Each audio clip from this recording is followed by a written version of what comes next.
សួស្តីបងប្អូនទាំងអស់គ្នាបងប្អូន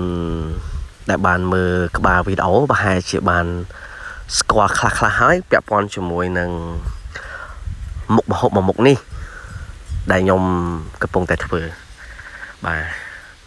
មុខម្ហូបនេះគឺជាមុខម្ហូបចាប់ឆាយដែលបងប្អូនជនជាតិខ្មែរយើងក៏ដូចជាជនជាតិចិនតែងតែចូលចិត្តញ៉ាំក្នុងអំឡុងពេលចូលឆ្នាំចិនបាទបងប្អូនណាខ្លះដែលគ្រាន់តែឃើញសម្លចាប់ឆាយហ្នឹងហូរទឹកភ្នែកធ្វើម្ដងញ៉ាំនឹងចង់មកអាទិត្យអ្នកណាខ្លះដែលធ្លាប់ញ៉ាំហើយហូរទឹកភ្នែកចេញមុខខមមិនមកបាទបងប្អូនហ្នឹងហើយអញ្ចឹងថ្ងៃហ្នឹងយើង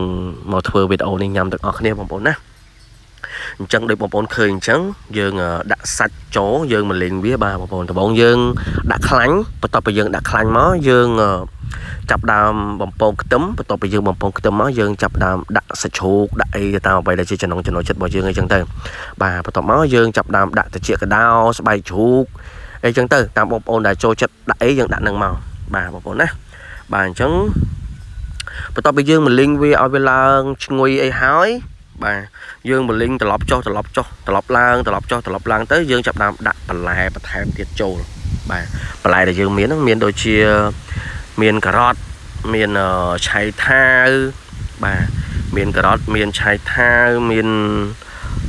ខាត់ណាបន្លែដូចបងប្អូនដែលធ្លាប់ដាក់អីអាចដាក់នឹងបានណាបាទហើយសម្រាប់អ្នកដែលធ្លាប់ញ៉ាំហើយគិតថាដាក់អីឆ្ងាញ់បន្ថែមអាចខមមិននៅលើអញ្ចឹងសម្រាប់បន្លែសម្រាប់សាច់របស់យើងដែលយើងច្បល់ចូលគ្នាឲ្យវាឡើងឈ្ងុយហើយបាទយើងច្បល់ចុះច្បល់ឡើងច្បល់ចុះច្បល់ឡើងទៅយើងចាប់ដើមដាក់ទឹកបាទយើងចាប់ដើមដាក់ទឹករងាស់វាឲ្យវាផុយអញ្ចឹងទៅបងប្អូនណាបាទឲ្យវាផុយបានឆ្ងាញ់អាហ្នឹងអញ្ចឹងថ្ងៃហ្នឹងវីដេអូប៉ុណ្ណឹងវីដេអូថ្ងៃនេះមានប៉ុណ្្នឹងឯងអរគុណបាយបាយ